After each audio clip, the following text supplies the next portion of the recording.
ഋഷിപഞ്ചമി ആശംസകളും നമസ്കാരവും. ആദ്യം തന്നെ ഒരു ക്ഷമാപണത്തോടുകൂടി തന്നെ ആരംഭിക്കാം. രാവിലെ 7 മണിക്ക് ആശ്രമത്തിൽ നിന്ന് പുറപ്പെട്ടതാണ്. 5 മണിക്കൂർ എത്തേണ്ട സ്ഥലത്ത് എത്തിച്ചേർന്നത് 8 മണിക്കൂറായി. വളരെ റോഡിൻ്റെ മോശം കാലാവസ്ഥയും ഒക്കെ പ്രതികൂലമായിരുന്നു.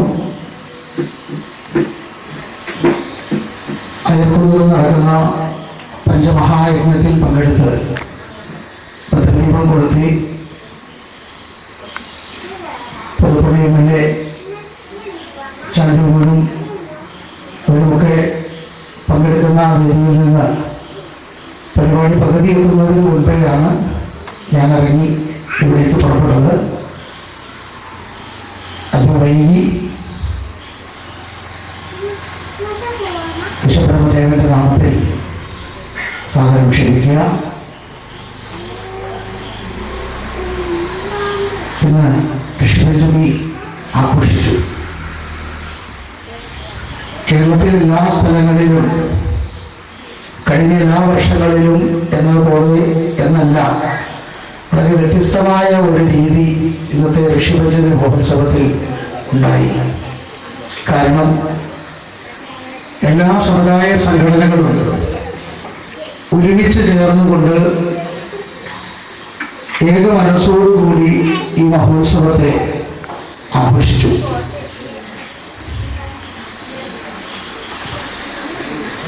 സനകാദി ഋഷികൾക്ക് ദർശനം നൽകുകയും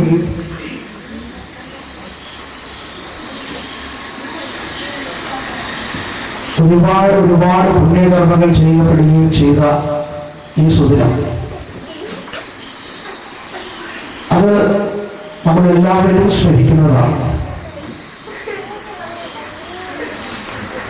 നമുക്ക് പരിചയമുള്ള മനു, മയ, തുഷ്ട, ശില്പി, വിശ്വജ്ഞ എന്നീ പഞ്ചഋഷികൾ വിശ്വബ്രഹ്മദേവന്റെ ചൈതന്യത്തിൽ നിന്ന് ഉത്ഭവിച്ച് അവരുടെ പരമ്പരകളായി മാറപ്പെട്ട നാം ഓരോരുത്തരും പൂർവികരായ നമ്മുടെ ഗുരുപരമ്പരകളെ ഈ ഒരു ദിവസം മാത്രമല്ല ആചരിക്കുകയും ആദരിക്കുകയും ചെയ്യേണ്ടത്. ഓണം വരുമ്പോൾ 10 ദിവസം മഹാബലിയെ പലരും സ്മരിക്കാറുണ്ട്. അവിടെ വാമനൻ എന്ന അവതാരത്തിന് വലിയ പ്രാധാന്യമൊന്നും ആരും കൊടുക്കാറില്ല. പക്ഷേ മഹാബലി എന്ന ആ അസുര ചക്രവർത്തിക്ക് വലിയൊരു സുഹൃതം ലഭിച്ചത് തൻ്റെ ഇഷ്ടമായി താൻ കരുതിയിരുന്ന ഇന്ദ്രപദവി അത് തനിക്ക് ലഭിക്കാൻ, താൻ അനുഭവിക്കേണ്ട ധർമ്മങ്ങൾ അനുഭവിച്ച് തീർക്കാനായി പാതാളലോകത്തിലേക്ക് പോകുക എന്നതായിരുന്നു. അതിനുവേണ്ടി പരബ്രഹ്മ സ്വരൂപനായ വിരാട് പുരുഷൻ വിശ്വബ്രഹ്മദേവൻ മഹാവിഷ്ണുവിന്റെ രൂപത്തിൽ സൃഷ്ടി, സ്ഥിതി, സംഹാരം ഈ 3 ഭാവങ്ങളിലാണ് വിരാട് പുരുഷൻ അവതരിക്കുന്നത്. ആ 3 ഭാവങ്ങളെ ഉൾക്കൊള്ളുന്ന സ്ഥിതികാരകനായ മഹാവിഷ്ണുവിന്റെ രൂപത്തിൽ അദ്ദേഹത്തെ പാതാള ലോകത്തിലേക്ക് അയക്കുകയും ചെയ്തു. അതിൻ്റെ സ്മരണയെ പുതുക്കുന്നതാണ് ഓണം. അത് കഴിഞ്ഞാൽ അതിനു മുൻപ് കുറച്ച് ദിവസങ്ങൾക്ക് മുൻപ് വരെ നമ്മൾ ആഘോഷിച്ചു കർക്കിടക മാസം. അതേ ഭഗവാൻ തന്നെ രചിക്കുവാൻ ആവശ്യപ്പെട്ട് രചിക്കപ്പെട്ട് ആ ഭഗവാനാൽ തന്നെ പറഞ്ഞു കൊടുക്കപ്പെട്ട, അതായത് വിശ്വബ്രഹ്മദേവനാൽ തന്നെ പറഞ്ഞു കൊടുക്കപ്പെട്ട രാമായണം എന്ന മഹാകാവ്യം അത് രചിക്കപ്പെട്ടു.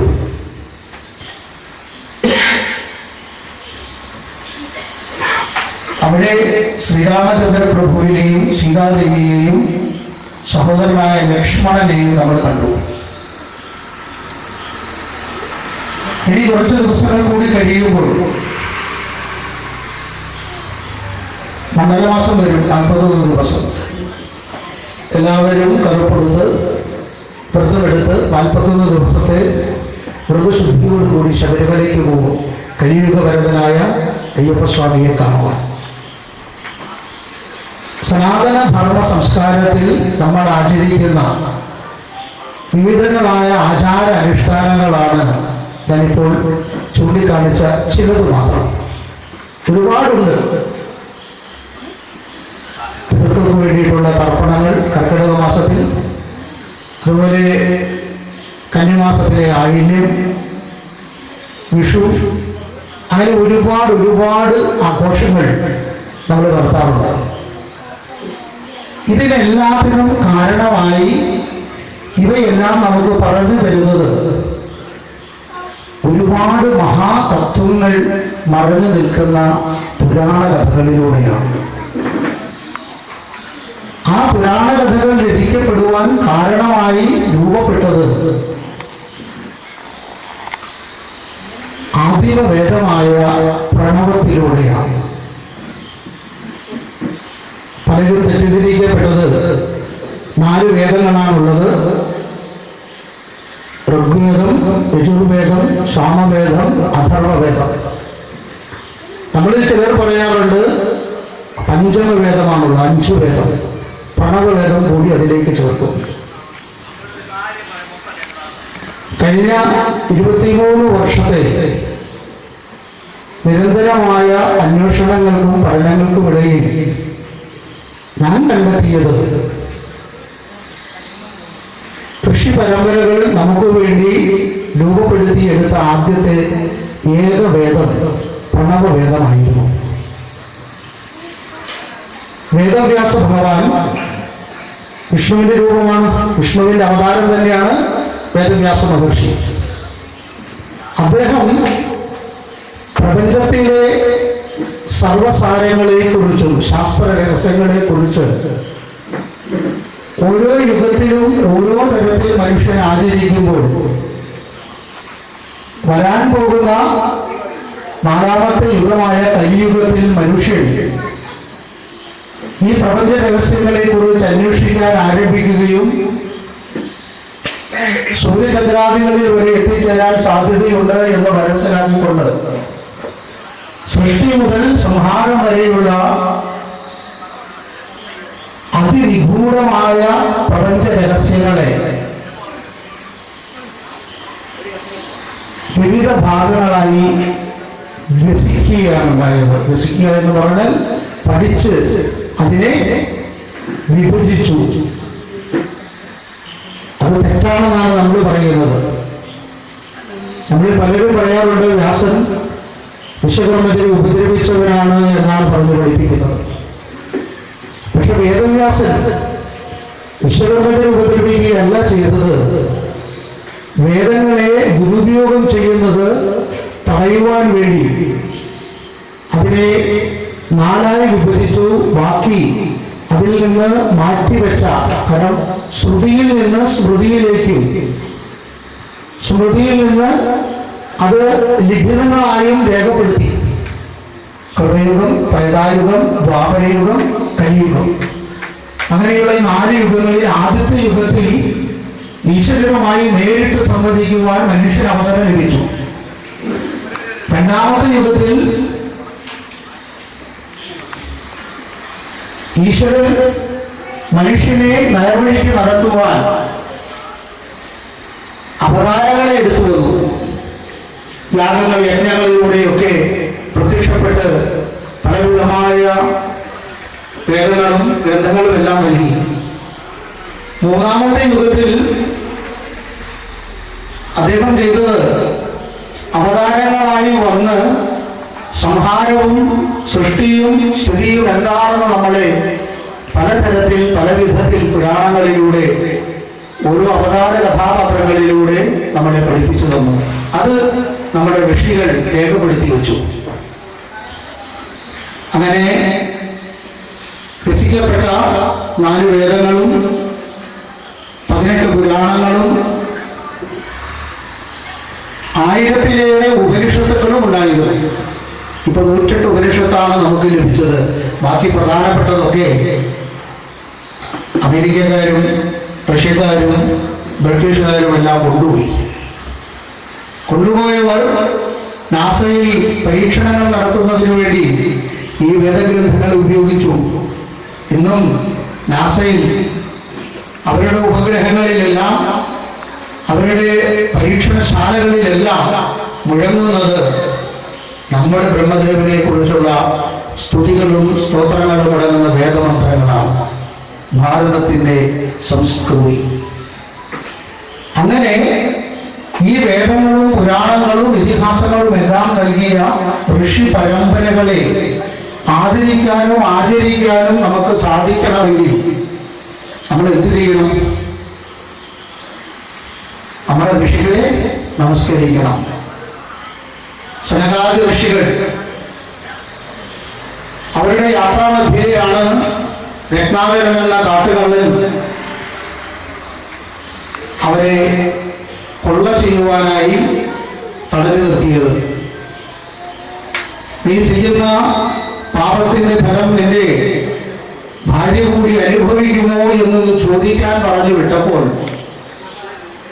ആ ഒരു ചോദ്യത്തിന്റെ ഉത്തരം തേടിയുള്ള യാത്രക്കിടയിൽ ഒരു നിമിഷ നേരം കൊണ്ട് തന്റെ ഭാര്യയുടെ മറുപടി കൊണ്ട് ആ രത്നാകരൻ വാൽമീകിയായി തീർന്നു.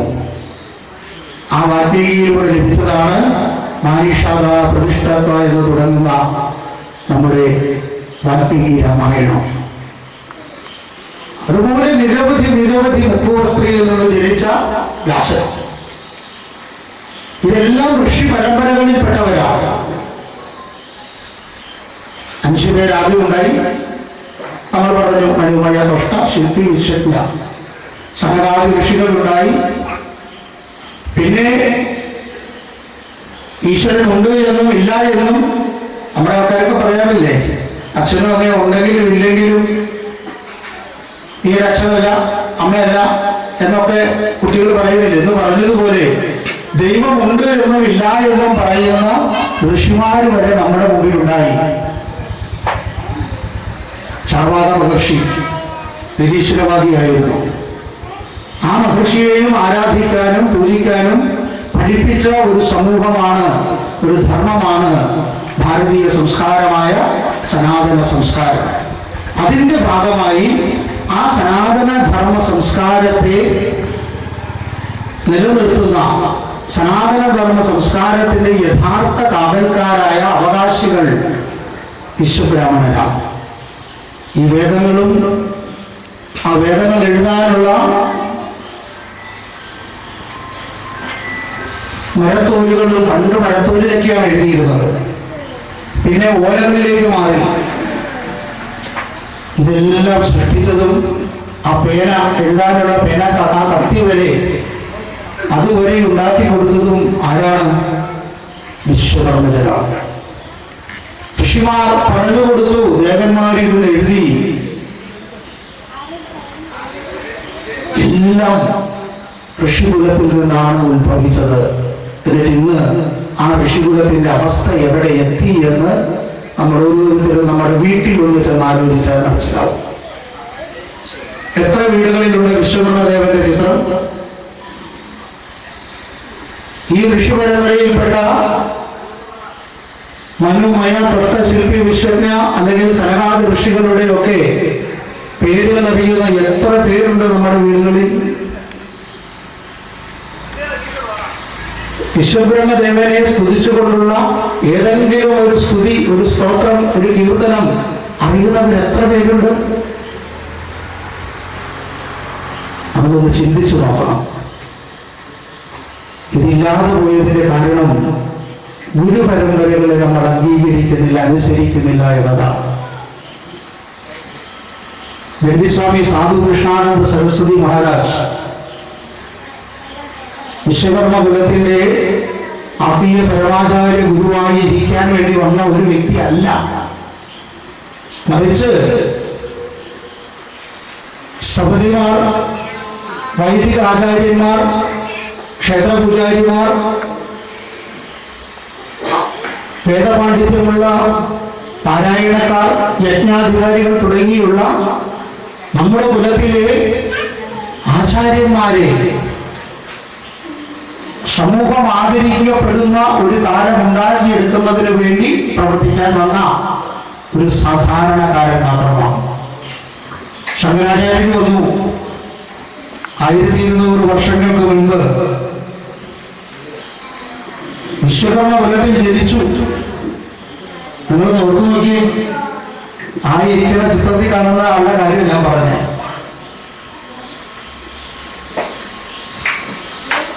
അമ്മ ബ്രാഹ്മണ സ്ത്രീയായിരുന്നു, അച്ഛൻ വിശ്വബ്രാഹ്മണനായിരുന്നു.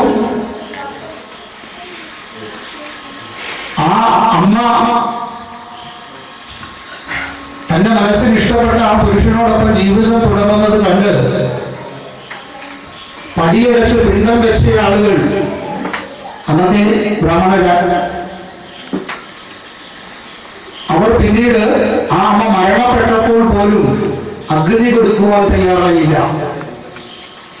അമ്മ ആവശ്യപ്പെടുന്ന സമയത്ത് ഞാൻ വരാമെന്ന് പറഞ്ഞിരുന്ന ശങ്കരാചാര്യർ അമ്മ രോഗശയ്യയിൽ കിടക്കുന്ന സമയത്ത് അവിടെ എത്തി. ആ അമ്മയ്ക്ക് മുമ്പിലിരുന്ന് ആസ്ഥാനം താവതീയം എന്ന് തുടങ്ങുന്ന മാതൃപഞ്ചകം എഴുതി ഒന്ന് പഠിക്കണം നമ്മുടെ കുട്ടികളൊക്കെ. അമ്മയുടെ വയറ്റിൽ ഞാൻ കിടന്ന കാലത്ത് അമ്മയെ ഞാൻ വേദനിപ്പിച്ച അവസ്ഥയെ ഓർക്കുമ്പോൾ എനിക്കത് ചിന്തിക്കാൻ പോലും കഴിയുന്നില്ല. അമ്മയ്ക്ക് ഇരിക്കാനോ നിൽക്കാനോ കിടക്കാനോ സാധിക്കാതെ എൻ്റെ മലമൂത്രാദികൾ അമ്മയുടെ ഭക്ഷണത്തിൽ പോലും വീണപ്പോഴും അമ്മ സ്നേഹത്തോടെ എന്നെ ചേർത്ത് പിടിച്ചുള്ളതെന്ന ആ അവസ്ഥയെ ഞാൻ ഓർക്കുന്നു എന്നൊക്കെ പറഞ്ഞ് അദ്ദേഹം എഴുതിയ ആ മാതൃപഞ്ചകം. എന്നിട്ട് ആ ശങ്കരാചാര്യർ എന്തുകൊണ്ടാണ് വിശ്വകർമ്മരുടെ ഇടയിലേക്ക് ഇറങ്ങി പ്രവർത്തിക്കാതിരുന്നത്? വിശ്വകർമ്മ കുലത്തിന് എന്ന് നമ്മുടെ അധ്യക്ഷൻ പറഞ്ഞതുപോലെ കിട്ടിയ ഒരു ശാപം. അതുള്ളതാണോ ഇല്ലാത്തതാണോ ആ ശാപകഥ എന്ന് ഞാനും അന്വേഷിച്ചിട്ടില്ല. പക്ഷെ ഒരു കാര്യം ഉറപ്പാണ്, എന്തോ ഗുരുതക്കൾ മേടിച്ചു വെച്ചിട്ടുണ്ട്. അഹങ്കാരം, ഞാനെന്ന ഭാവം നമുക്കിടയിൽ ഉണ്ടായാൽ ഒരിക്കലും നമുക്ക് മുന്നോട്ട് പോകാൻ സാധ്യമല്ല. അതിന് നമ്മൾ ഗുരുക്കന്മാരെ മാനിക്കാൻ പഠിക്കണം. ഒരു സന്യാസിയെ കാണുമ്പോൾ നിങ്ങൾ എങ്ങനെ നമസ്കരിക്കുന്നു, ആദരിക്കുന്നു. ഞാൻ വരുന്നപ്പോൾ പൂർണ്ണവും ബന്ധങ്ങളും സ്വീകരിക്കാൻ നിങ്ങൾ തയ്യാറായി. സന്യാസിയെ സ്വീകരിക്കുന്നതിന് മുൻപ് നിങ്ങൾ സ്വീകരിക്കേണ്ടത് നമ്മുടെ ആചാര്യന്മാരായ സ്ഥപതിമാരെയും വേദപണ്ഡിതരായ നമ്മുടെ ധർമ്മകർത്താക്കളെയുമാണ്. നമ്മുടെ വീട്ടിൽ മാതാപിതാക്കൾ നമുക്ക് തരേണ്ടിയിരുന്ന ഒരു ധർമ്മമുണ്ട്, ഗുരുക്കന്മാരെ മാനിക്കുക. നമ്മളെന്താ പഠിച്ചത്? സ്കൂളിൽ പഠിക്കുന്ന ഗുരുക്കന്മാരെ കണ്ടു. അവരെന്താണ് ചെയ്യുന്നത്? അവർ പഠിച്ചത് ശമ്പളം വാങ്ങി നമ്മളെ സ്കൂളിൽ പഠിപ്പിക്കുന്നു. അല്ലേ? നമ്മളെ പഠിപ്പിക്കുക. 5 5 10, 10 10 20 ഇങ്ങനെ പഠിപ്പിക്കുന്നതാണോ പ്രകൃതിയിൽ നിന്ന്? ഇത് ഈശ്വരന്റെ സൃഷ്ടിയാണ്. ഈ സൃഷ്ടി ഇതിങ്ങനെ വളരും. ഒരു വാഴ നട്ടാൽ, ഒരു ചെടി നട്ടാൽ ആ ചെടിയിൽ ഇല മുളച്ചു വരുന്നത് എങ്ങനെ? അതിൻ്റെ വേരുകൾ എങ്ങനെയാണ് താഴേക്ക് പോകുന്നത്? അതിൻ്റെ ഉള്ളിൽ ആ വാഴയുടെ വിത്ത് എങ്ങനെ മുകളിലേക്ക് ഉയർന്നു വന്ന് പുറപ്പനായി, ഇവിടെ പുറപ്പെന്നല്ല പറയുന്നത്, അതെങ്ങനെയായി? അതിൽ പിന്നെ അത് വിടർന്ന് അതിൽ തേനുണ്ടായി, അതടർന്ന് താഴെ വീഴുമ്പോൾ അതിൻ്റെ അറ്റത്ത് കായയുണ്ടായി. അതിങ്ങനെ വികസിച്ച് വികസിച്ച് വലിയ നേന്ത്രപ്പഴമൊക്കെ ആയി തീരുന്നത് എങ്ങനെയെന്ന് നിങ്ങൾ ആരെങ്കിലും ചിന്തിച്ചിട്ടുണ്ടോ? അത് തൊലി കഴിഞ്ഞ് തിന്നിട്ടുണ്ടാവും. ഞാൻ എങ്ങനെയുണ്ടായി എന്ന് നിങ്ങൾക്ക് ആരെങ്കിലും ചിന്തിക്കാൻ സാധിക്കുമോ? എൻ്റെ കാര്യമല്ല, നിങ്ങളുടെ കാര്യം ഞാൻ ചോദിച്ചത്. ഞാൻ എന്തിന് ജനിച്ചു? നമ്മൾ പറയാറില്ലേ, നമ്മൾ ആഘോഷിക്കുകയാണ് ഋഷിപഞ്ചമി. യാജ്ഞവൽക്യ മഹർഷി ഒരു ഋഷിയാണ്. അദ്ദേഹം ഒരിക്കൽ ചോദിച്ച ഒരു ചോദ്യം, നീ ആരാണ്? ചോദ്യത്തിന് ഉത്തരം പറയാൻ ആ സദസ്സിലിരുന്ന രാജാവിനും കുടുംബത്തിനോ രാജസദസ്സിലിരുന്ന മന്ത്രിമാർക്കോ ആർക്കും സാധിച്ചില്ല. ഗാർഗി എന്ന് പറഞ്ഞ വേദപണ്ഡിതയായ ഒരു സ്ത്രീ എഴുന്നേറ്റ് നിന്നിട്ട് പറഞ്ഞു, ഞാൻ പ്രപഞ്ചമാകുന്നു. അതെങ്ങനെ തെളിയിക്കപ്പെടും? അടുത്ത ചോദ്യം അടുത്ത മഹർഷിയിൽ നിന്നുണ്ടായി. ആ മഹതി പറഞ്ഞു, ഞാൻ പഞ്ചഭൂതങ്ങളാൽ നിർമ്മിക്കപ്പെട്ടവനാണ്. ഈ പഞ്ചഭൂതങ്ങൾ എങ്ങനെയുണ്ടായി? അടുത്ത ചോദ്യം. പ്രപഞ്ച സൃഷ്ടാവായ ഈശ്വരനാണ് സൃഷ്ടിക്കപ്പെട്ടു. ആ പ്രപഞ്ച സൃഷ്ടാവും ഞാൻ തന്നെയാകുന്നു. അത് കേട്ട് അല്പനിമിഷം ഒന്ന് ആലോചിച്ചു നിന്ന് അവിടെയുള്ള മഹർഷിമാർ മുഴുവൻ ആ ഗാർഗി എന്ന് പറഞ്ഞ വേദപണ്ഡിതയെ നമസ്കരിച്ചു. അവർ വിശ്വബ്രാഹ്മണ സ്ത്രീയായിരുന്നു. പുരാണങ്ങളും വേദങ്ങളും ഒക്കെ നിങ്ങൾ പഠിക്കണം. ഇന്ന് നമ്മുടെ കുടുംബത്തിൽ നമ്മുടെ കുട്ടികളോട് ചോദിച്ചാൽ നിന്റെ അച്ഛന്റെ പേരെന്താണ്? കാലവാടൻ. അമ്മയുടെ പേരോ? ഭൂദേവി. വീട്ടുപേരോ? മുടിഞ്ഞേടോ. എന്താ കാരണം? അച്ഛനെ അമ്മ വിളിയും കാലവാടൻ വന്നതിന് ശേഷമാണ്, കാലവാടന്റെ കൂടത്തിൽ പോയതിന് ശേഷമാണ്. ഈ കാലവാടൻ മഞ്ഞുണ്ട്, ഇതാണ് കുട്ടികൾ കേൾക്കുന്നത്. അപ്പൊ കേൾക്കുന്നത് എന്താ? അച്ഛന്റെ പേര് കാലവാടനില്ല, ചേട്ടാന്ന് വിളിക്കില്ല. ഒരു കാലത്ത് നമ്മുടെ അമ്മമാരൊക്കെ വിളിക്കും, ഇങ്ങോട്ട് നോക്കി പിള്ളേരുടെ അച്ഛ, അങ്ങനെയൊക്കെ വിളിക്കാറുണ്ട്. പക്ഷെ കാലമാടെന്നൊക്കെ വിളിക്കുന്നത് ഒന്ന് ഓർത്തു നോക്കി. നിങ്ങളാരും വിളിച്ചെന്നല്ലാട്ടോ ഞാൻ പറഞ്ഞേ, സങ്കടത്തോടെ ഉണ്ടാവും. തിരിച്ചു വിളിക്കും, വന്ന വഴികടി ആ മൂദേവി ഇന്ത്യടിയെന്ന് ചോദിക്കും കൊച്ചിനോട്. അപ്പൊ കൊച്ചിന്റെ വിചാരം അമ്മയുടെ പേര് മാധവിയല്ല, മൂദേവിയാണ്. അപ്പൊ എടുത്ത വഴിക്ക് അമ്മ പറയും, ഈ മുടിഞ്ഞേടത്ത് വന്നതിന് ശേഷം എനിക്ക് കഷ്ടപ്പാടേ ഉള്ളൂ. അപ്പൊ വീട്ടുപേരെന്തായി? മുടിഞ്ഞേടമായി. എന്നാൽ ഇതേ സമയത്ത് നമ്മുടെ കുട്ടികളെ സന്ധ്യാസമയങ്ങളിൽ നാമം ജപിപ്പിക്കാനും അവിടെ ഇരുന്നു കൊണ്ട് ഓം വിരാട് വിശ്വബ്രഹ്മദേവ നമ, അതല്ലെങ്കിൽ ഹരേ രാമ ഹരേ കൃഷ്ണ, ഓം നമോ ഭഗവതേ വാസുദേവായ, അമ്മേ നാരായണ, ഏതെങ്കിലും ഒരു നാമം ചൊല്ലിക്കൊടുക്കാൻ പഠിപ്പിക്കാൻ നമുക്ക് ആർക്കെങ്കിലും സാധിച്ചിട്ടുണ്ടോ? നമ്മുടെ കുഞ്ഞുങ്ങൾക്ക് വേദം പഠിപ്പിച്ചു കൊടുക്കാത്തതിന്റെ ദോഷം ഇന്ന് നമ്മുടെ കുട്ടികളെ വിശ്വബ്രാഹ്മണ കുലത്തിൽ ജനിച്ചവർക്ക് രക്തത്തിന് ചില പ്രത്യേകതകളുണ്ട്. അറിവിൽ ഒരുപാട് മുകളിലാണ് അവർ. അതുകൊണ്ട് മതപരിവർത്തനം നടത്തുന്നവർ,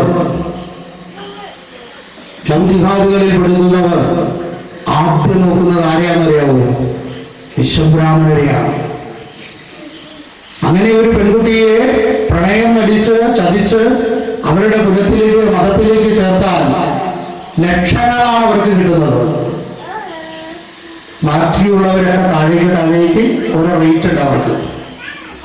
വിശ്വബ്രാഹ്മണർക്കാണ് കഴിഞ്ഞ വർഷം 140ഓളം പെൺകുട്ടികൾ ഇതുപോലെ മറ്റ് മതങ്ങളിലുള്ളവരുടെ കൂടെ പോയി. ഇതിന് കാരണം ആരാണ്? നമ്മളത് ചിന്തിച്ചു നോക്കണം. ഈ അടുത്ത കാലത്ത് നമ്മളിപ്പോ ഇവിടെ സ്വാഗതം പറഞ്ഞു വന്ന നമ്മുടെ AKVMSന്റെ ചെറുപ്പക്കാർ, അതുപോലുള്ള ചെറുപ്പക്കാർ കുറച്ചു പേര് ഇപ്പോൾ വന്നതിന് ശേഷം AKVMSും VSSും VNFും തുടങ്ങി ഒരുപാട് സംഘടനകൾ, പ്രവർത്തിക്കുന്ന സംഘടനകളെല്ലാം ഊർജ്ജസ്വലരായി വന്നിട്ടുണ്ട്. യുവാക്കളെ യുവതികളെ സംഘടിപ്പിച്ചുകൊണ്ട് ഒരുപാട് പരിപാടികൾ അവർ നടത്തുന്നുണ്ട്. NSS നായർ സമുദായത്തിൽപ്പെട്ട നമ്മുടെ സഹോദര സമുദായമാണ്. എല്ലാവരും മനുഷ്യരായി പിറന്ന എല്ലാവരും ഉച്ചനീച വർഗ വർണ്ണ കുലീന കുലഹീന ആര്യചണ്ടാല ശരദാസ ബർബര വ്യത്യാസമില്ലാതെ സർവരും നമ്മുടെ സഹോദരങ്ങളാണ്. നായർ സമുദായത്തിൽ പെടുന്നവർ എത്ര സ്ഥലത്തുണ്ട്? കേരളത്തിൽ മാത്രമേ ഉള്ളൂ. മറ്റൊരു സംസ്ഥാനത്തിലേക്ക് ചെന്നാൽ അവർക്ക് വേറെ പേരിലാണ് അറിയപ്പെടുന്നത്. അതേ സ്ഥാനത്ത് മറ്റുള്ള ഏത് സമുദായം എടുത്തു വേണമെങ്കിലും നിങ്ങൾ നോക്കിക്കോളൂ, വിശ്വകർമ്മത്തിലൊഴികെ ബാക്കിയുള്ളവരെല്ലാവരും വിവിധ പേരുകളിൽ അറിയപ്പെടുന്നു. വിശ്വകർമ്മർ, വിശ്വകർമ്മർ എവിടെ ചെന്നാലും ഒരേ പേരിൽ അറിയപ്പെടുന്നു. എന്തുകൊണ്ടാണ്? പ്രപഞ്ച സൃഷ്ടാവിന്റെ മക്കൾ, ഋഷി പരമ്പരയിൽപ്പെട്ടവർ. എന്നിട്ട് എത്ര പേരുണ്ട്? ഋഷികൾ മത്സ്യമാംസാദികൾ കഴിക്കുന്നവരല്ലായിരുന്നു. ഋഷികൾ പുകവലിക്കില്ലായിരുന്നു. ഋഷി പരമ്പരകളിൽ പെടുന്നവർ തൻ്റെ സഹോദരനെ കൂടപ്പറപ്പിനെ സ്നേഹിക്കുന്നവനും അവർക്ക് വേണ്ടി എന്തും വിട്ടുകൊടുക്കുന്നവനുമായിരുന്നു. സമൂഹത്തിന് ന്യായം പറഞ്ഞു കൊടുക്കുന്നവൻ, ധർമ്മത്തെ പഠിപ്പിക്കുന്നവൻ, നീതിക്ക് വേണ്ടി നിലനിൽക്കുന്നവനായിരുന്നു. അതാണ് ഋഷികൾ ചെയ്തിരുന്നത്. പിന്നെ നമുക്ക് എങ്ങനെ ഋഷി പരമ്പരയിൽപ്പെട്ടവരാണ് നമ്മളെന്ന് പറയാൻ പറ്റും? ചിറ്റൂർ അദാലത്തിലൂടെ കോടതി വിധിയുണ്ടായി. ബ്രാഹ്മണരും വിശ്വബ്രാഹ്മണരും തമ്മിൽ ഒരു തർക്കം നടന്നു. ഒരു വിവാഹവേദിയിൽ വെച്ച് ബ്രാഹ്മണർക്ക് വിധിച്ചതാണ് കർമ്മങ്ങൾ ചെയ്യാൻ, വിവാഹം പോലുള്ള കർമ്മങ്ങൾ ചെയ്തു കൊടുക്കാൻ. അത് വിശ്വബ്രാഹ്മണർക്ക് അവകാശമില്ല എന്ന് പറഞ്ഞ് അന്നത്തെ കാലത്ത് 1700 സംതിങ്ങിൽ അവർ ആ വിവാഹ പന്തൽ അടിച്ചു തകർത്തു, അവരെ ആക്രമിച്ചു. അതിനുശേഷം അത് കോടതിയിൽ ചെന്നു. ഏതാണ്ട് 28ഓളം തരത്തിലുള്ള വിധികൾ കോടതിയിൽ പുറപ്പെടുവിച്ചു. ആ വിധിയിൽ ഇന്നും തിരുത്തപ്പെടാതെ, ഈ 2025 പകുതിയോളമായിട്ടും ഇന്നും തിരുത്തപ്പെടാതെ കിടക്കുന്ന ഒരു വിധിയുണ്ട്. ബ്രാഹ്മണർ കർമ്മം കൊണ്ട് ബ്രാഹ്മണരായവരും വിശ്വബ്രാഹ്മണർ ജന്മം കൊണ്ട് ബ്രാഹ്മണരായവരുമാണ്. അതുകൊണ്ട് വിശ്വബ്രാഹ്മണർക്ക് ബ്രാഹ്മണർ ചെയ്യുന്ന അതേ കൃത്യങ്ങൾ തന്നെ ചെയ്യാൻ അധികാരമുള്ളവരാണ്. അവരാണ് യഥാർത്ഥ ബ്രാഹ്മണർ എന്നുള്ള ഒരു കോടതി വിധി നമുക്കുണ്ട്. എത്ര പേർക്കറിയാം? വിധിയോടെ നമുക്കെന്താ? വിശ്വകർമ്മനാണ് ഞാനെന്ന്, അല്ലെങ്കിൽ ഞാനൊരു വിശ്വകർമ്മജിയാണെന്ന് ഉറക്കെ പറയണമെങ്കിൽ, നിവർന്നു നിന്ന് പറയണമെങ്കിൽ നമ്മൾ ആചാരങ്ങളും അനുഷ്ഠാനങ്ങളും മുന്നോട്ട് കൊണ്ടുപോകണം. വിശ്വകർമ്മ സമുദായത്തിൽ ഇന്ന് സംഘടനാ വ്യത്യാസമില്ലാതെ, രാഷ്ട്രീയ വ്യത്യാസമില്ലാതെ സമൂഹത്തിനു വേണ്ടി പ്രവർത്തിക്കുന്ന ഒരു മഹാ കൂട്ടായ്മയാണ്, ഒരു സംഘടനയില്ലാത്ത കൂട്ടായ്മയാണ് സൗഹൃദ നിധി. സൗഹൃദ നിധിയിലൂടെ 141ാമത്തെ ആളിനാണ് ഇപ്പോൾ പൈസ കൊടുക്കുന്നത്. ഏതാണ്ട് 80 ലക്ഷം, 75നും 80 ലക്ഷത്തിനും ഇടയിൽ ഇപ്പോൾ സഹായിച്ചു കഴിഞ്ഞു പലർക്കും. 141 ആള് സഹായങ്ങൾ ഏറ്റുവാങ്ങി. വെറും 10 രൂപ, ഒരു മാസം 30 രൂപ വെച്ച് കൊടുക്കുമ്പോൾ 3 പേർക്കാണ് ആ ധനസഹായം കിട്ടുക. എത്ര ശ്രേഷ്ഠമായ പദ്ധതിയാണ്! നിങ്ങൾ ബുദ്ധിമുട്ടിക്കുന്നില്ല. എത്ര പേര് അതിന് ചേർന്നിട്ടുണ്ടെന്ന് ഞാൻ ചോദിക്കുന്നില്ല. ഞാൻ അതിൻ്റെ ഒരു അഡ്മിനാണ്. ഷാജി ആര്യമംഗലവും കുറേ സൗഹൃദ നിധിയുടെ ധീരന്മാരായ ഒരുപാട് യുവാക്കൾ, സഹോദരിമാർ, ഇവരെല്ലാവരും ഒരു ലാഭേച്ഛയും കൂടാതെ അവരുടെ സമയത്ത് വേർതിരിച്ചുകൊണ്ട്, ജോഷി ഇവരൊക്കെ സമയത്ത് വേർതിരിച്ചുകൊണ്ട് ഇതിനു വേണ്ടി പ്രവർത്തിക്കുകയാണ്. എന്തുകൊണ്ട് നമുക്ക് ഇതുപോലെ ഒന്ന് സമ്പാദിച്ച് ചെയ്തു തുടങ്ങിക്കൂടാ? ഈ സൗഹൃദ നിധിയിൽ നമ്മളും അംഗങ്ങളായി ചേരണം. കല്ലുപാറയിലും രോഗം എത്താൻ പാടില്ലാതെ ഇല്ല. ആർക്കെങ്കിലും ഒരു അസുഖം വന്നാൽ അവരെ അവരുടെ വിവരങ്ങൾ വെച്ച് അവരെ സഹായിക്കാൻ അഭ്യർത്ഥിച്ചാൽ ഒരു 10 രൂപ അടയ്ക്കാൻ മതി. ഏതാണ്ട് ഒരാൾക്ക് 10 ദിവസം കൊണ്ട് ഇപ്പൊ ലഭിക്കുന്നത് ഏറ്റവും വലിയൊരു തുക 1,00,000 രൂപ കൊണ്ട് 20 വരെയൊക്കെ ലഭിച്ചിട്ടുണ്ട്. ഏറ്റവും കുറഞ്ഞത് 25-50 വരെ പലർക്കും ലഭിച്ചിട്ടുണ്ട്. ഇവിടെ ഉണ്ടാവും അതിൽ പൈസ കൊടുക്കുന്നവർ. 10 കൊടുക്കാൻ പറഞ്ഞാൽ 10 അല്ല, 100, 150, 200, 500 ഒക്കെ കൊടുക്കുന്നവരുണ്ട്. വിശ്വകർമ്മ ഗുണം ഒരുമിക്കണമെങ്കിൽ സൗഹൃദ നിധി പോലുള്ള സൗഹൃദ സദസ്സുകളെ ഉണർത്തിയെടുക്കണം. അതിൽ നിങ്ങളും ഭാഗമായി ചേരണം. അവിടെ AKVMS ഇല്ല, VSS ഇല്ല, KVS ഇല്ല, വിശ്വബ്രാഹ്മണ സമൂഹ മഠമില്ല, വിശ്വബ്രഹ്മ ശങ്കരാചാര്യ പീഠമില്ല, ഒന്നുമില്ല. വിശ്വകർമ്മർ മാത്രമേ അതിലുള്ളൂ. കമ്മ്യൂണിസ്റ്റ് കോൺഗ്രസ് ഒന്നുമില്ല അതില്, BJP ഇല്ല. അതിലുള്ളത് വിശ്വകർമ്മർ മാത്രം. അവിടെ അത് മാത്രമാണ് നോട്ടം. അതുപോലെ സൗഹൃദ നിധി പോലുള്ള പ്രസ്ഥാനങ്ങളെ വളർത്തിക്കൊണ്ടുവരാൻ നമ്മൾ സഹായിക്കണം. അതിൽ അംഗങ്ങളായി ചേരണം. അതുപോലെ നമ്മുടെ സമുദായ സംഘടനകൾ യുവാക്കളെയും യുവതികളെയും താല്പര്യമുള്ളവരെ എല്ലാവരെയും ഒരുമിപ്പിച്ചുകൊണ്ട് പ്രവർത്തിക്കാൻ ശ്രമിക്കണം. ഋഷിപഞ്ചമി നമ്മൾ ഇവിടെ ആഘോഷിച്ചതുപോലെ ഇതൊരു മാതൃകയാക്കിക്കൊണ്ട് മറ്റുള്ള എല്ലാ ജില്ലകളിലും ഒരുമിച്ച് പരിപാടികൾ സംഘടിപ്പിക്കാൻ ഇടയാക്കി തീർക്കണം. വേദങ്ങൾ പഠിക്കണം. വിശ്വബ്രഹ്മ മഹാകാവ്യം എന്നൊരു മഹാഗ്രന്ഥം നമുക്ക് വേണ്ടി ഇറക്കി തന്നിട്ടുണ്ട്. പനച്ചിക്കാട് സദാശിവൻ എന്ന, അതുപോലെ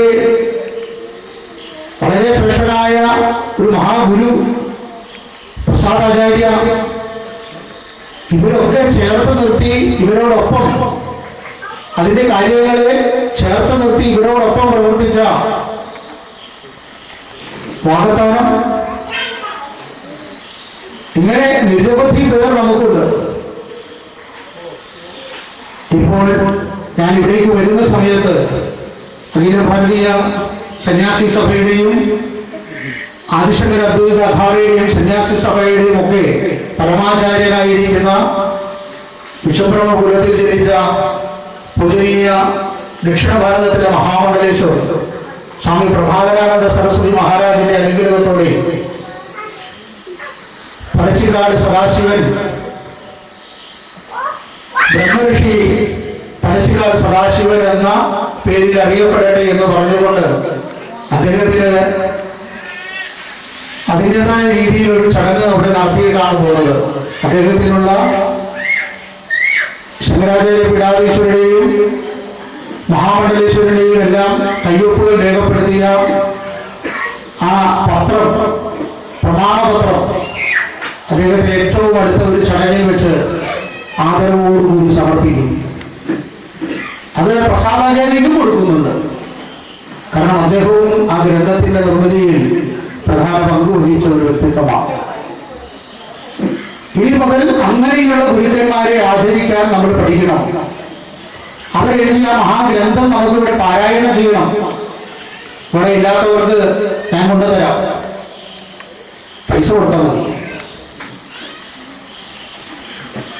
അതിന് വളരെ വ്യക്തമായി 18 അധ്യായങ്ങളിലൂടെ കൃത്യമായി രേഖപ്പെടുത്തിയിട്ടുണ്ട് പരബ്രഹ്മസ്വരൂപനായ വിരാട് പുരുഷന്റെ ചരിതം. ഇതൊക്കെ അറിയണമെങ്കിൽ കലിയുഗത്തിൽ അവതരിച്ച ആ മഹാഋഷികളുടെ ആചാര്യ ഗുരുക്കന്മാരുടെ സ്നേഹവാത്സല്യങ്ങളെ അറിയാൻ, അവരെ പോലുള്ളവരെ ആദരിക്കാൻ നിങ്ങൾ പഠിക്കണം. അതാണ് നിങ്ങൾ ചെയ്യേണ്ടത്. അതുകൊണ്ട്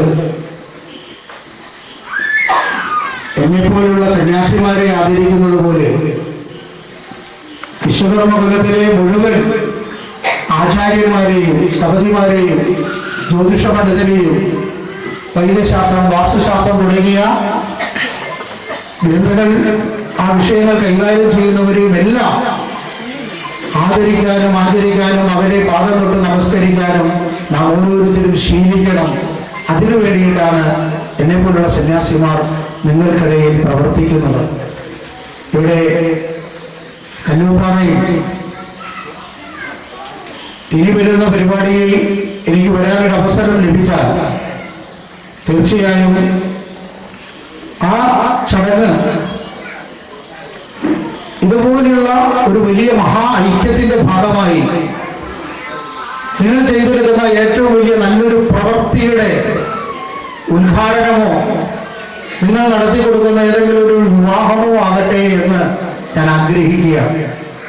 നമുക്കതൊക്കെ ചെയ്യണം. ഒരുമയുടെ ഒരു മുഖം മനസ്സിലാകണമെങ്കിൽ കല്ലൂപ്പാറ എന്ന് എല്ലാവരും പറയണം. വിശ്വകർമ്മ സംഘടനകൾ സമുദായ വ്യത്യാസമില്ലാതെ, സംഘടനാ ഭേദമില്ലാതെ, രാഷ്ട്രീയ വ്യത്യാസമില്ലാതെ ഒന്നിക്കുന്ന ഒരു സ്ഥലമെന്ന് പറഞ്ഞാൽ ആദ്യം പറയണം കല്ലൂപ്പാറ. അങ്ങനെ ആക്കിയെടുക്കണം നമ്മൾ. സംഘടനകളിൽ അംഗങ്ങളല്ലാത്തവരെ സംഘടനകളിലേക്ക് ചേർക്കാൻ ഓരോ സമുദായ സംഘടന, ഇവിടെയുള്ള ഓരോ സമുദായ സംഘടനകളും കൃത്യമായ അന്വേഷണം നടത്തണം. ഒരു കുടുംബത്തിൽ ഒരു കുഞ്ഞിനെ പോലും വെറുതെ വിടരുത്. നമ്മുടെ സ്വാഗതം പറഞ്ഞ AKVMSന്റെ ആ പ്രിയപ്പെട്ടവരോട് കൂടിയിട്ടാണ് ഞാനിത് പറയുന്നത്. അദ്ദേഹം സെക്രട്ടറിയാണ് അല്ലേ? അപ്പൊ അദ്ദേഹത്തോട് കൂടിയിട്ടാണ് പറയുന്നത്, ഒരു കുടുംബത്തെ പോലും വിട്ടുകളയരുത്, ഒരു കുഞ്ഞിനെ പോലും വിട്ടുകളയരുത്. കൃത്യമായി അവരെ അംഗങ്ങളാക്കി ചേർക്കുക. കേരളത്തിൽ 45 ലക്ഷം വിശ്വകർമ്മജരുണ്ട്. നമുക്ക് 120-170 സമുദായ സംഘടനകളുണ്ട്, നേതാക്കളുണ്ട്, അതിലും കൂടുതൽ നേതാക്കളുണ്ട്. പക്ഷേ ആകെ അംഗങ്ങളായിട്ടുള്ളവർ 45 ലക്ഷത്തിൽ 12 ലക്ഷത്തിൽ താഴെ അംഗങ്ങളെ വിശ്വകർമ്മ സമുദായ സംഘടനകളിൽപ്പെട്ടവരുള്ളൂ. അതൊന്ന് നിങ്ങൾ പഠിക്കണം. എന്തുകൊണ്ടാണ് ഇങ്ങനെ വന്നത്? ഇത്രയും വർഷങ്ങളായി പാരമ്പര്യം പറയുന്ന നമ്മുടെ സംഘടനകൾ എല്ലാവരെയും എന്തുകൊണ്ടാണ് അംഗങ്ങളാക്കാത്തത് എന്ന് അന്വേഷിച്ച് എല്ലാവരെയും അംഗങ്ങളാക്കാൻ നാം ഓരോരുത്തരുമാണ് മുന്നിട്ടിറങ്ങേണ്ടത്. പഞ്ചായത്ത് മെമ്പർ, വാർഡ് മെമ്പർ തുടങ്ങി പാർലമെന്റ് മെമ്പർ വരെ നമുക്ക് വേണം. പ്രധാനമന്ത്രി ഇപ്പോൾ വന്നിട്ടുണ്ട്. നമുക്ക് എല്ലാ ഇതിലും രാഷ്ട്രീയ പാർട്ടികളിലും നമ്മുടെ ആളുകൾ വേണം. ഇതിന്റെ സംഘാടകരായ പ്രിയപ്പെട്ടവർ എല്ലാവരും വളരെ ശ്രേഷ്ഠമായ ഒരു കർമ്മമാണ് ചെയ്യുന്നത്. നിങ്ങളുടെ ഓട്ടവും പ്രയത്നവും ഒന്നും വൃഥാവാകില്ല എന്ന് സർവേശ്വരന്റെ നാമത്തിൽ ഞാൻ പറയുകയാണ്. ധൈര്യമായി പ്രവർത്തിക്കുക. ഓരോ അമ്മമാരും പ്രവർത്തിക്കുക.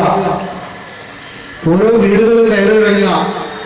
വീടുകളിൽ വിശ്വബ്രഹ്മ പ്രാർത്ഥനകൾ നിങ്ങൾ ആരംഭിക്കുക. മാസത്തിൽ ഒരു ദിവസമെങ്കിലും ഏതെങ്കിലും ഒരു ഗൃഹത്തിൽ അടുത്തുള്ള സമീപ പ്രദേശത്തുള്ള ഒരു 10 കുടുംബത്തിലെ അംഗങ്ങളാണെങ്കിലും ഒന്നിച്ചു ചേർന്ന് ഒരു ചെറിയ പ്രാർത്ഥനയൊക്കെ തുടങ്ങുക. ഒരു വിളക്ക് കത്തിച്ചു വെച്ച് വിശ്വബ്രഹ്മദേവന്റെ ഒരു ചിത്രവും വെച്ച് അവിടെ നിങ്ങൾ പ്രാർത്ഥിക്കുക. ശങ്കരാചാര്യ ഭഗവത്പാദരുടെ ചിത്രങ്ങൾ നിങ്ങളുടെ വീടുകളിൽ, നിങ്ങൾ പൂജാമുറികളിൽ തന്നെ സൂക്ഷിക്കുക. കാരണം നമ്മുടെ കുലഗുരു അദ്ദേഹമാണ്. നമ്മുടെ മാത്രമല്ല, കേരളത്തിലെ മുഴുവൻ സമുദായങ്ങളുടെയും ഗുരുവാണ്. ശ്രീനാരായണ ഗുരുദേവൻ, ചട്ടമ്പി സ്വാമി, അയ്യാസ്വാമി, അയ്യാസ്വാമി, അങ്ങനെ മുഴുവൻ ഗുരുക്കന്മാരെയും കുറിച്ച് പഠിക്കുക. ഗുരുക്കന്മാരെ കുറിച്ച് പഠിച്ചാൽ ദേവതകളുടെ ചൈതന്യത്തെ നമുക്ക് അനുഭവിച്ചറിയാൻ സാധിക്കും. അതുകൊണ്ട് ഗുരുവിനെ അനുസരിക്കുന്ന, ഗുരുധർമ്മം പാലിക്കുന്ന, ഗുരുകൃപ ലഭിക്കുന്ന വിശ്വകർമ്മരുടെ ഒരു സമൂഹം കല്ലൂപ്പാറയിൽ നിന്ന് ഉണർന്നു വരട്ടെ.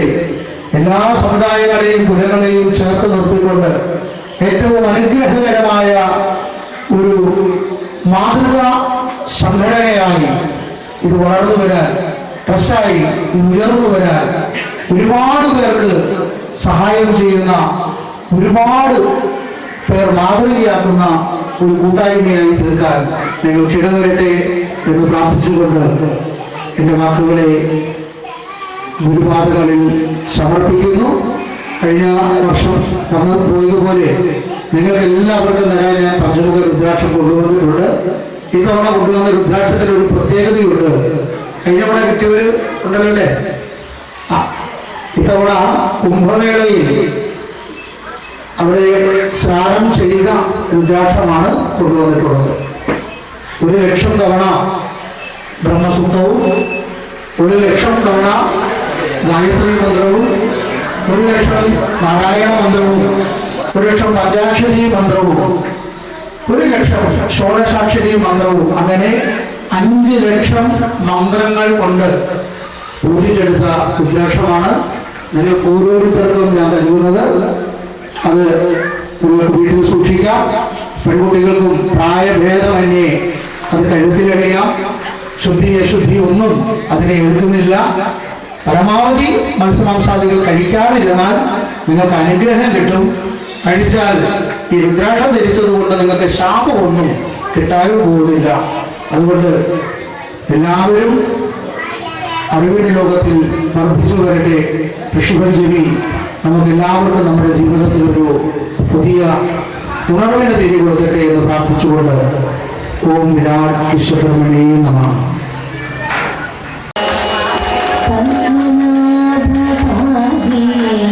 Pradipavasa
വിശ്വഭുവനാനി ജുഹ്വദൃഷുർഹോദാന്യസീതപ്രിധാനഃ സ ആശിഷാദ്രവണമിച്ഛമാനപ്രദമച്ഛദമരാം ഓം കിംസിദ്ധിദാദിഷ്ടാനമരംഭണം കഥമൽസി കഥാസീത് യദോ ഭൂമിം ജനയം വിശ്വകർമ്മ വിദ്യാമൗനോത്മഹിനാ വിശ്വചക്ഷാഃ വിശ്വതച്ചക്ഷുർദ വിശ്വഭൂമുഃ വിശ്വബാഹുർദ വിശ്വതസ്പാത് സംഭാഗുഭ്യാം ധമതി സമ്പദത്രയേ ദ്യാവാ ഭൂമിം ജനയൻ ഏകഃ.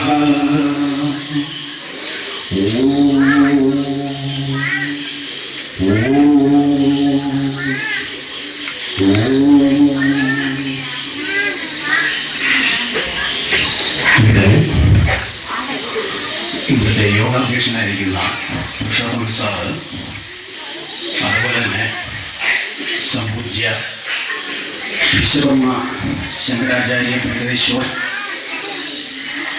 ജഗതിസ്വാമി സാഹിബ് കൃഷ്ണാനന്ദ സരസ്വതി മഹാരാജ് അവർ, അതുപോലെ തന്നെ ഇവിടെ ഉണ്ടായിരുന്ന ഓമനക്കുട്ടൻ ചേട്ടൻ, അതുപോലെ തന്നെ ഈ സദസ്സിലിരിക്കുന്ന പരമാത്മ ചൈതന്യമുള്ള പരമാത്മ അംശാവതാരമായിരിക്കുന്ന ധന്യാത്മകളായിരിക്കുന്ന സദസ്സിലെ എല്ലാ വിശിഷ്ട വ്യക്തികൾക്കും എൻ്റെ പ്രണാമം. ഞാനിവിടെ ഒരു ആശംസാ പ്രസംഗത്തിന് മാത്രമാണ് നിൽക്കുന്നത്.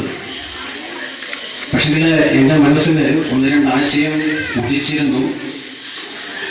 അത് ഇവിടെ സമയം അതിക്രമിച്ചതുകൊണ്ട് ഞാൻ പറയുന്നില്ല. അതിനുള്ള സമയം ഇപ്പോഴില്ല. എല്ലാവരും തിരിച്ചു പോകാനുള്ള തിരക്കിലായതുകൊണ്ട് ഞാൻ പറയുന്ന കാര്യങ്ങൾ പോലും അതിന് ശ്രദ്ധിക്കുകയില്ല എന്ന് എനിക്ക് നന്നായിട്ട് അറിയാം. കാരണം വിശ്വകർമ്മ സദസ്സുകളിലൊക്കെ ഞാൻ കണ്ടിട്ടുള്ളത് അങ്ങനെ തന്നെയാണ്.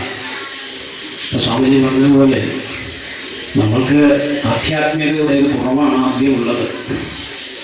ഈ ആധ്യാത്മികത കൊണ്ട് ഉദ്ദേശിക്കുന്നത് പ്രാർത്ഥന മാത്രമല്ല. ഞാൻ പല സംഘടനാ നേതാക്കളോടും പല പ്രാവശ്യം അപേക്ഷിച്ച ഒരു കാര്യമുണ്ട്. നമ്മുടെ സംഘടനകൾ ഒന്നും തന്നെ ആധ്യാത്മികത ഇല്ല എന്നുള്ളത്. അപ്പോൾ അവർ പറഞ്ഞ ആധ്യാത്മികം ഞങ്ങൾക്കൊന്നും നേടാനില്ല. നമ്മൾ സമരമുഖം കൊണ്ട് മാത്രമേ എല്ലാം നേടുകയുള്ളൂ എന്ന് പറഞ്ഞ ഈ സംഘാടകരും ഈ സംഘടനകളും ഒന്നും നിലനിൽക്കുന്നില്ല. ലോകചരിത്രം, ഭാരത ചരിത്രം, കേരള ചരിത്രം പഠിച്ചു നോക്കിക്കഴിഞ്ഞാൽ ഏത് സംഘടനയുടെയും അടിസ്ഥാനമെന്ന് പറയുന്നത് ആധ്യാത്മികത മാത്രമാണ്. മംഗലത്തുറപ്പിനാവിന്റെ ചരിത്രവും ആധ്യാത്മികതയിൽ മുങ്ങിയതാണ്. അയ്യങ്കളുടെ എടുത്തുകൊണ്ട് ശ്രീനാരായണ ഗുരുവിന്റെ എടുത്തുകൊണ്ട് ആധ്യാത്മികതയിൽ കൂടി മാത്രമേ അടിസ്ഥാനം ഉണ്ടാകുകയുള്ളൂ. അല്ലെങ്കിൽ 2 ദിവസം കൊണ്ട് കത്തിപ്പറഞ്ഞു. ഇത് ഞാൻ പഠിച്ച ചരിത്രത്തിൽ നിന്ന് മനസ്സിലായ കാര്യങ്ങൾ തന്നെയാണ്. ഈ ഭാരതത്തിൽ നിന്ന് നിലനിൽക്കുന്നത് ആധ്യാത്മിക കൊണ്ട് മാത്രമാണ്. സ്വാമിജി അത് വിവേകാനന്ദ സ്വാമി അത് തൻ്റെ രാജയോഗം എന്ന ഗ്രന്ഥത്തിൽ വളരെ വ്യക്തമായിട്ട് പ്രവചിച്ചിട്ടുണ്ട്.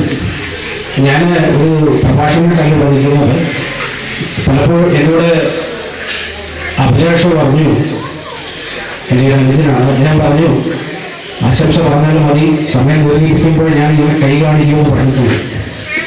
അപ്പോൾ ഞാൻ അങ്ങോട്ട് കിടക്കുന്നില്ല.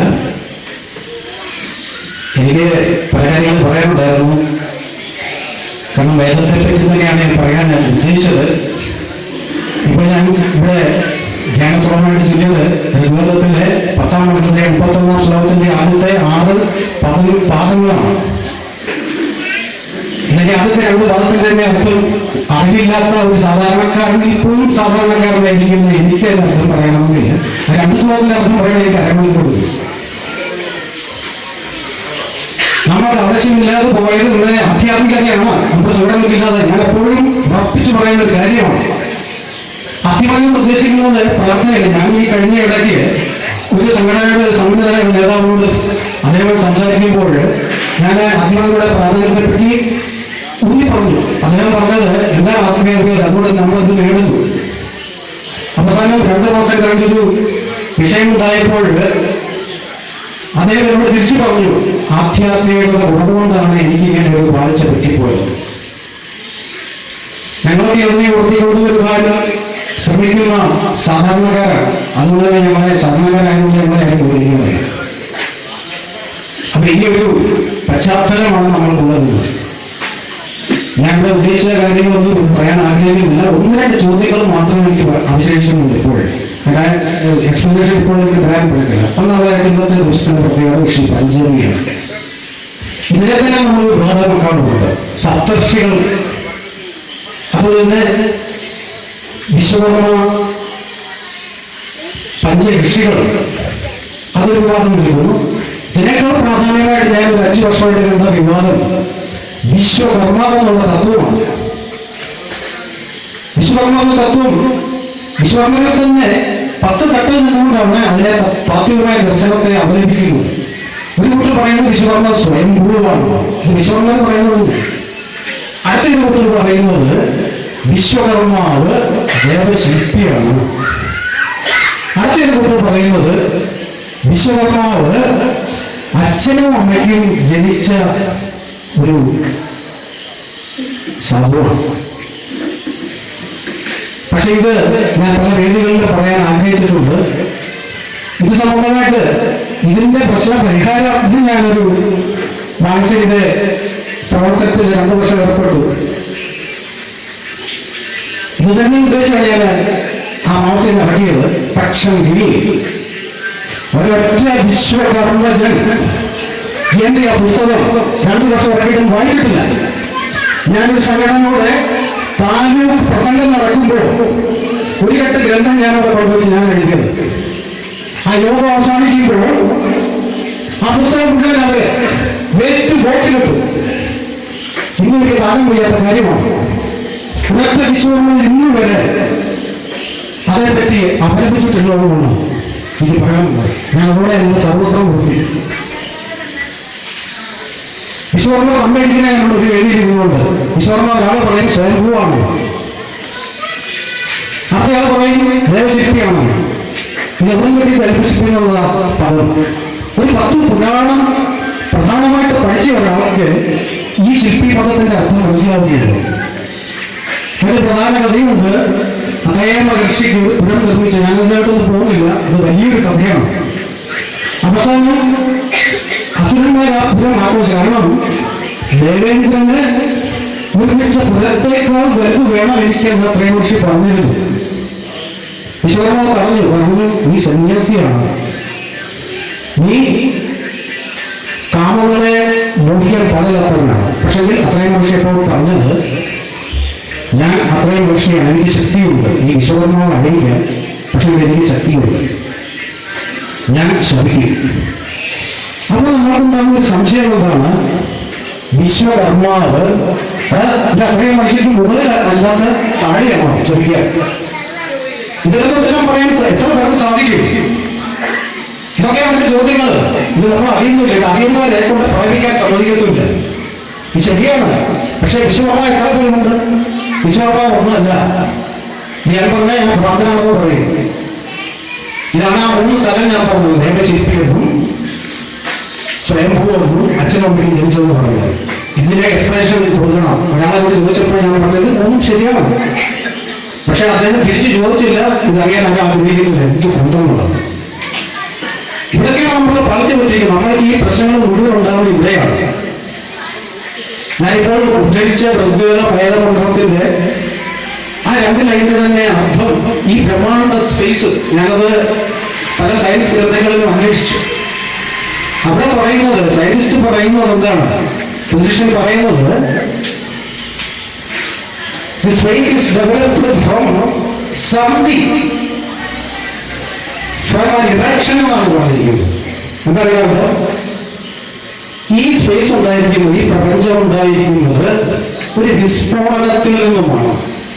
അതിനുശേഷം പറയുന്നത് ഫ്രം സംതിങ് എന്ന് പറയുന്നത്. അവർക്കറിയത്തില്ല എവിടെ നിന്നും ഉണ്ടായി എന്ന് പറയുന്നു. ഇത് അന്വേഷിക്കുമ്പോൾ വേദപഠനത്തിൽ എത്തുമ്പോഴേക്ക് അർത്ഥം മനസ്സിലാവുകയുള്ളൂ. ഇത് ഉത്ഭവിക്കുന്നത് സംതിങ് ഔട്ട് ഓഫ് നത്തിങ് എന്ന് ഭൂരിഭാഷം പറഞ്ഞിട്ടുണ്ട്. അതുവരെ ആ തത്വത്തെ ലോകത്തിൽ ആരും അംഗീകരിച്ചിട്ടുമില്ല. കാരണം ഒന്നുമില്ലാത്തതിൽ നിന്നും പലതും ഉണ്ടാകുന്നു. തൈര് പാലാകുന്നത് വെറുതെ വെച്ചാലാവും, പക്ഷെ ഇത് അങ്ങനെയാണെങ്കിൽ അതിനൊരു കാരണമുണ്ട്. ഇതുപോലെയാണ് വിശ്വത്തിന്റെ സൃഷ്ടിയെ. ഒന്നുമില്ലാത്തതൊന്നും ഉണ്ടാവുകയില്ല. ഇതിന്റെ മുഴുവൻ അർത്ഥങ്ങളും വേദത്തിന്റെ മന്ത്രങ്ങളുടെ ശരിക്കും അതിന്റെ താത്വികമായ അർത്ഥം മനസ്സിലാക്കുന്ന ഒരാളെ പ്രവചിക്കാൻ സാധിക്കുകയുള്ളൂ. ഇത് അറിയാവുന്നവർ എത്ര പേരുണ്ട്? നമ്മളറിയാൻ ആഗ്രഹിക്കുന്നുണ്ടോ? നമ്മൾ വിശ്വകരാണെന്ന് പറയുമ്പോൾ ഞാൻ ഇന്നും കേട്ടില്ല വേദ മന്ത്രങ്ങൾ പഠിപ്പിക്കാൻ അർത്ഥം പറഞ്ഞു കൊടുക്കുന്ന ഒരു പേര് കണ്ടിട്ടില്ല. അപ്പൊ നമ്മൾ പറ്റിയതെല്ലാം ഇവിടെയാണ്. ഞാൻ ദീർഘിപ്പിക്കുന്നില്ല. ഞാൻ ഭാഗത്തോട്ട് ഇപ്പോൾ പോകുന്നില്ല. ആരാണ് സ്വയംഭൂമി, പിന്നെ ജയശില്പി ആരാണെന്നോ ഇത് പറയാൻ കാരണം ഞാനിപ്പോൾ മറ്റൊരു കാര്യം കൂടെ പറയുകയാണ്. ഇപ്പൊ എല്ലാവർക്കും സംശയമുണ്ടാകും, അച്ഛനും അമ്മയ്ക്ക് ജനിച്ച വലിയ വിശ്വാസമാകും. അത് പറയുന്നത് വിഷ്ണു പുരാണത്തിലാണ്. വിഷ്ണു പുരാണം പഠിച്ച് ആ പാട്ട് മാത്രം പഠിച്ച് ഒരാൾക്ക് മനസ്സിലാകും. അവർ പോയി തർക്കിക്കും. ഞാൻ തർക്കിക്കുന്ന കണ്ടിട്ടുണ്ട്. വിഷ്ണു പുരാണം പഠിച്ചിട്ട് വിഷ്ണു പുരാണം ഞാൻ വായിച്ചതാണ്. അതിനകത്ത് പറയുന്ന പ്രഭാസനെയും പുരാണം വിശ്വകർമാവ് നമ്മൾ തമ്മിൽ തരും. അടുത്തയാൾ പറയും സ്വയംഭൂവാണ്. ഞാൻ പലർക്കും കേട്ടിട്ടുണ്ട്, ഒരു പണ്ഡിതൻ പറയുന്നത് കേട്ടിട്ടുണ്ട് വേദമന്ത്രത്തിൽ. അടുത്തയാൾ പറയല്ല ദേവശില്പിയാണ്. ഇതൊരാളെ പറഞ്ഞു കൊടുക്കാറുണ്ടെങ്കിൽ അദ്ദേഹത്തെ തരം താഴ്ത്തുന്ന പ്രസ്ഥാനങ്ങളാണ് വിശ്വകർമ്മ സമൂഹത്തിലുള്ളത്. ഞാൻ നിർത്തുകയാണ്. അതുകൊണ്ട് ദയവ് ചെയ്ത് എനിക്ക് അപേക്ഷിക്കാറുള്ളത്, ഇവിടുത്തെ ഒരു കാര്യം എന്ന് പറഞ്ഞാൽ ഇവിടെ ഒരു ആധ്യാത്മിക പശ്ചാത്തലം ഉണ്ട്. അതിനെ പരിപോഷിക്കണമെന്ന് ഞാൻ എൻ്റെ കലാകാരൻ പലപ്പോഴും പറഞ്ഞിട്ടുണ്ട്. അതുപോലെ എല്ലായിടത്തും ഇങ്ങനെയുള്ള ആധ്യാത്മികമായ പശ്ചാത്തലം ഉണ്ടാക്കണം.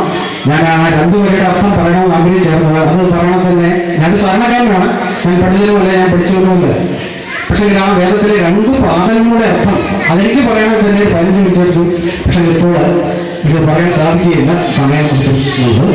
അതുപോലെ തന്നെ ഈ പുണ്യ ദിവസത്തിന്റെ ഒരു പ്രത്യേകത, അതിന്റെ എക്സ്പ്ലനേഷനൊക്കെ എല്ലാവരും പറഞ്ഞിട്ടുണ്ട്. അതുകൊണ്ട് ഈ പുണ്യ ദിവസത്തില് വിശ്വകർമ്മദേവന്റെ അനുഗ്രഹം സർവ്വചരാചരങ്ങൾക്കും ഉണ്ടാകട്ടെ. എല്ലാവർക്കും ആയുർവേദ സൗഖ്യവും ഉണ്ടാകട്ടെ, സർവ്വചരാചരങ്ങൾക്കും ഉണ്ടാകട്ടെ എന്ന് പ്രാർത്ഥിച്ചുകൊണ്ട് ഞാൻ ഉപസംഹരിച്ചു കൊള്ളുന്നു. എല്ലാ ആശംസകളും നേർന്നുകൊള്ളുന്നു. ഭഗവാൻ അനുഗ്രഹിക്കട്ടെ.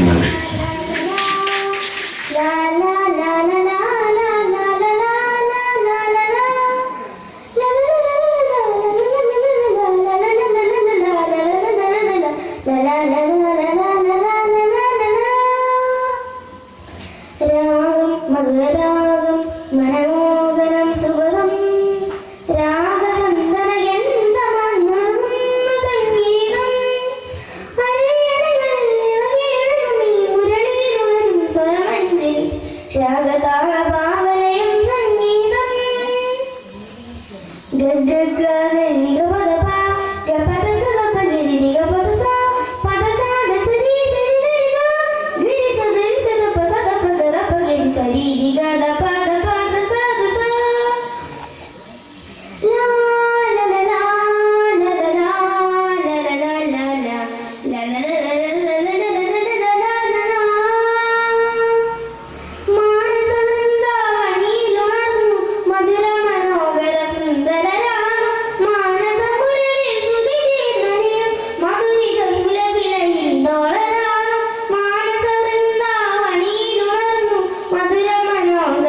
തകതിത്തേരാരോ